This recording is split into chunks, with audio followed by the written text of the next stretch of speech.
penchons-nous un instant sur la règle de 3, qu'on appelle aussi règle de proportionnalité.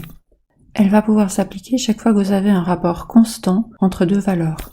C'est-à-dire chaque fois qu'on pourrait représenter une droite, si l'on représentait une des données en fonction de l'autre. En primaire, vous avez vu des cas de la vie courante, comme par exemple l'évolution du prix en fonction d'une quantité. Au cycle, vous avez notamment étudié l'évolution de la masse en fonction du volume.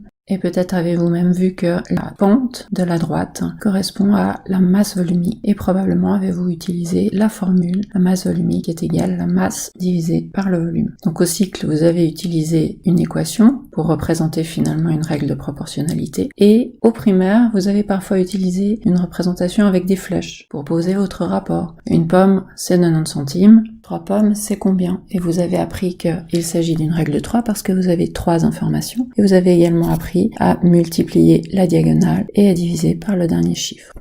Si cette méthode peut sembler facile, au niveau écriture, elle n'est pas rigoureuse. Nous allons aujourd'hui apprendre comment poser ces deux cas particuliers sous la forme d'une règle de proportionnalité qui sera mathématiquement correcte. Un rapport, c'est une division, c'est-à-dire que nous allons représenter notre rapport par la division. Une pomme coûte 90 centimes, nous pouvons dire qu'il y a 90 centimes nécessaires pour acheter une pomme. Ceci est un rapport, 90 centimes pour une pomme. Et si nous avons, comme dans notre exemple précédent, 3 pommes, eh bien x divisé par 3 devra être égal à 90 divisé par 1. C'est-à-dire que nous avons ici un rapport qui est constant, comme nous l'avons vu précédemment.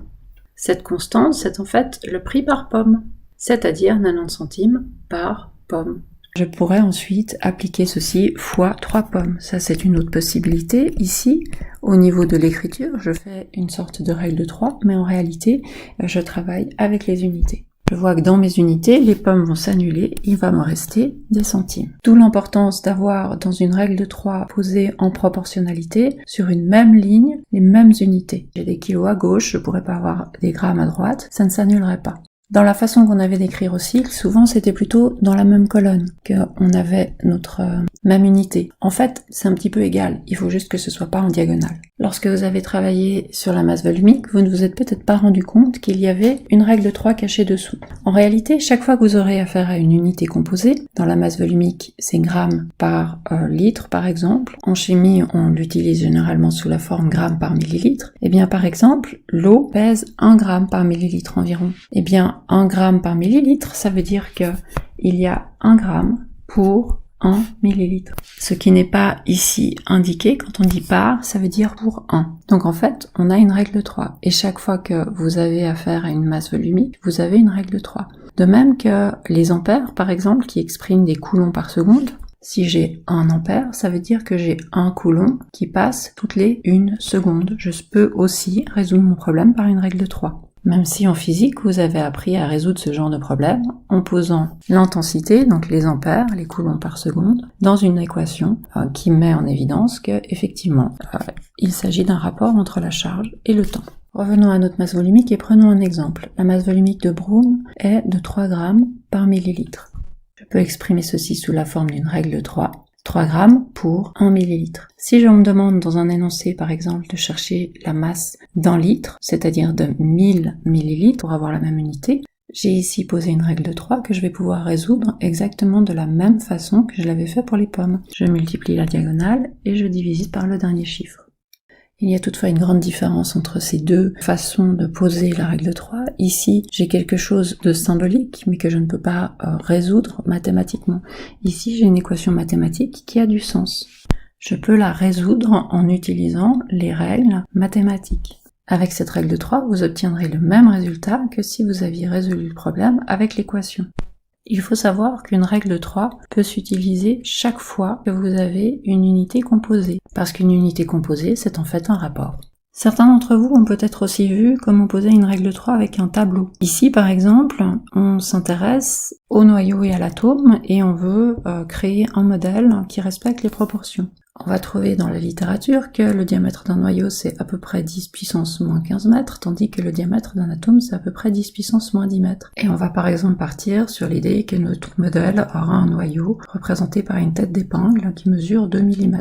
Mais en fait, vous avez à nouveau une règle de 3. vous voyez que vous allez multiplier la diagonale et diviser par le dernier chiffre. Vous pouvez tout à fait représenter ceci de cette façon. De même, c'est tout à fait possible de faire une règle de 3 avec des flèches. Mais ces deux façons de présenter les choses ne sont que des façons de présenter les choses. Il ne s'agit pas d'équations mathématiques. Pour pouvoir donner votre réponse, vous allez devoir poser votre équation mathématique pour expliciter votre calcul. Toutefois, si au lieu de poser votre raisonnement sous la forme d'une de ces deux représentations, vous le posez sous la forme d'une proportion, j'ai un rapport de 10 moins 15 mètres pour 10 moins 10 mètres entre mon noyau et mon atome. Si mon noyau est représenté par 2 mm, quelle taille doit avoir mon atome pour pouvoir respecter cette proportion? Eh bien, vous n'avez pas besoin de réécrire un calcul, vous pouvez directement mettre la valeur de x, simplement parce que vous avez ici une équation mathématiquement résolvable. Tout le monde a les clés pour résoudre ceci, parce qu'il s'agit de mathématiques. Et voilà, vous avez donc compris ce qu'est la règle 3, le nom que nous utilisons en remède pour la règle de proportionnalité, qui implique un rapport constant. Ce rapport constant, vous pouvez le trouver dans un énoncé, par une histoire racontée qui vous laisse comprendre que ça évoluera tout le temps de la même façon, qu'il n'y a pas tout d'un coup un saut, une modification de l'évolution, où ce rapport constant vous est donné par une valeur qui a une unité composée, c'est-à-dire une unité qui indique une unité par rapport à une autre. Le par rapport à une autre signifiant en fait qu'ici, il y a un 1 qui n'a pas été noté. En chimie, il y a très peu de choses qu'on ne peut pas faire avec une règle 3, simplement parce que nous travaillons énormément sur des proportionnalités. Il y a finalement le pH qui ne peut pas être traité avec une règle 3. Il y a aussi les problèmes des gaz parfaits. La stoïchiométrie se traite par exemple avec des règles de proportionnalité. C'est pour ça qu'il est important de savoir les poser.